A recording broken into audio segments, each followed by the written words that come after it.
और कई बार इस गांव आ चुके हैं, तीसरी बार हम आए हैं, तीसरी बार आज गांव में आए हैं। एक बार कभी तो बहुत ढेर सारी समस्याएं हैं और तुरंत आए। आपको कब जानकारी सुन लीजिए, सिर्फ आपके ब्लॉक में ही समस्या नहीं है, पूरे देश में निषाद के लिए ये समस्या पूरे बिहार में है। ये आपको लग रहा है ना कि आपके गांव में ही समस्या है। जो समस्या से आप जैसे बोले ना, बचपन से जन्म लिया और अभी तक बाल सफेद हो गया और समस्या का हल नहीं हुआ, तो इसी तरीके से पूरे बिहार में हर ब्लॉक में जाइए, हर गांव में जाइए, जो कमजोर है उनको हर कोई दबाता है। आपका जमीन है, मिट्टी डाल दे रहा है, बेवजह आपसे लड़ाई लड़ रहा है। आप कमजोर है, आपसे मछली मांगने के कमजोर है इसलिए मांग रहा है फ्री में, इसलिए आपको मार दे रहा है। तो हमेशा जंगल में छोटा जानवर जो है ना शिकार होता है, शेर सब पे राज करता है। तो आप सार्वजनिक विकास हेतु कुछ उस प्रकार का हम मुद्दा इसके लिए सुन लीजिए भैया, बोले ना, सार्वजनिक विकास के लिए सबसे पहले ये देश पहले गुलाम था। गुलामी के लिए आपके पूर्वज, हमारे पूर्वज लड़ाई लड़ा, देश आजाद हुआ। आजादी कहाँ हुआ? आजाद हुआ, गुलामे हैं हम लोग अभी। अब वैसा थोड़ी होता है, आजाद हुआ। आजादी के बाद सुन लीजिए, आजादी के बाद बाबा साहब ने आपको हाथ में ताकत दिया। पहले रानी के कोख से बच्चा जन्म लेता था, वो राजा बनता था। आजादी के बाद आपके हाथ में ताकत दिया कि अपनी वोट से तुम स्वयं नेता बन सकते हो, तुम प्रधानमंत्री बन सकते हो, राज्य का मुख्यमंत्री बन सकते हो। लेकिन जब अपना वोट को 500 रुपया में, 1000 रुपया में बेचिएगा तो कैसे राजा बनिएगा? लेकिन जो लोग अपने वोट का वैल्यू समझा है, उसका मुख्यमंत्री बनता है, उसका प्रधानमंत्री बनता है। और देश में जब पावर आता है, आज देश में क्या है, पैसा और या पावर, ना आपके पास पैसा है ना पावर है। Everything is money.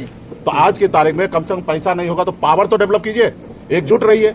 आपके वोट से अगर कोई दूसरा प्रधानमंत्री बन रहा है, मुख्यमंत्री बन रहा है, तो आप बनिए। आज इस बार अगर मेरे को आप लोग मदद करते हैं या समाज के लोग मदद करते हैं, तो आज मैं डिप्टी सीएम बन जाता आपके वोट से। और जब डिप्टी सीएम आपका भाई बन गया रहता, बेटा बन गया रहता, तो आज हमको यहाँ आना क्या जरूरी पड़ता?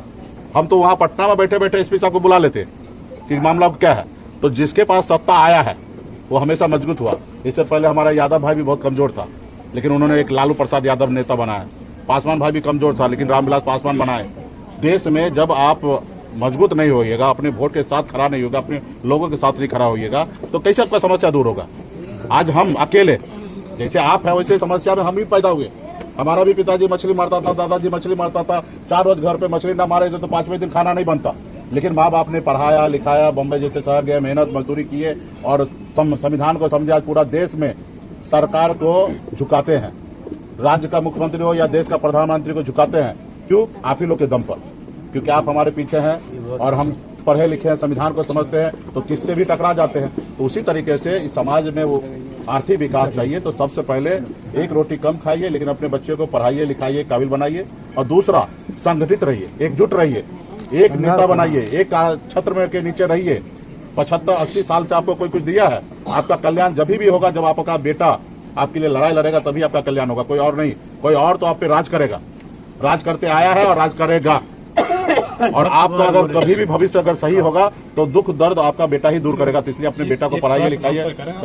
अगर आंधी ना डूबे तो मांझी पार लगाए, अगर मांझी ना डूबे तो कहियो नहीं जीते। माझी समाज इतना टूटा हुआ क्योंकि आपके काम तक बात नहीं पहुंच रहा है। आप इस उम्मीद में रहते हैं कि हमको वोट मिलेगा, नहीं मिलेगा, कारण आपस इतना टुकड़ा में टूटा हुआ है।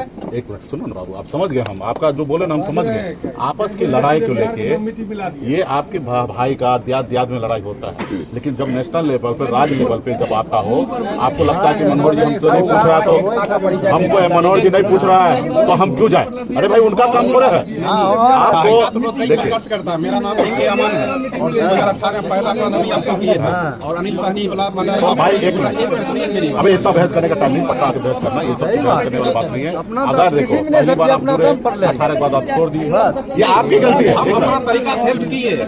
नहीं, मैं मानता हूँ कि आप, मेरे साथ भी हजारों परेशानी है, घर परिवार बच्चे को छोड़कर आज बिहार में डटे हैं। ये जब तक तोड़ेंगे नहीं तब तक छोड़ेंगे नहीं, ऐसा संकल्प लिए है। तो आप भी ऐसे मजबूती विचार के साथ रहिए। लेफ्ट राइट में मौसा मौसी, दादा दादी, भाई भतीजा, लड़ाई झगड़ा होते रहेगा, लेकिन राज्य वाइज और देश लेवल पे परसेप्शन बना के अपने संगठन, अपनी पार्टी, अपने लोगों के साथ खड़ा रहिए। ठीक है, हम किसी को नहीं कहते लड़ाई करने के लिए, गलत करने के लिए। अब किसी का स्वभाव है, कर लेगा, उससे मुकेश सहनी का क्या गलती है? हम तो आप पे भरोसा कर रहे हैं, इन पे भरोसा कर रहे हैं, इन पे भरोसा कर रहे हैं। अब उसमें से कोई गलत निकल निकल जाए, बेईमान निकल जाए,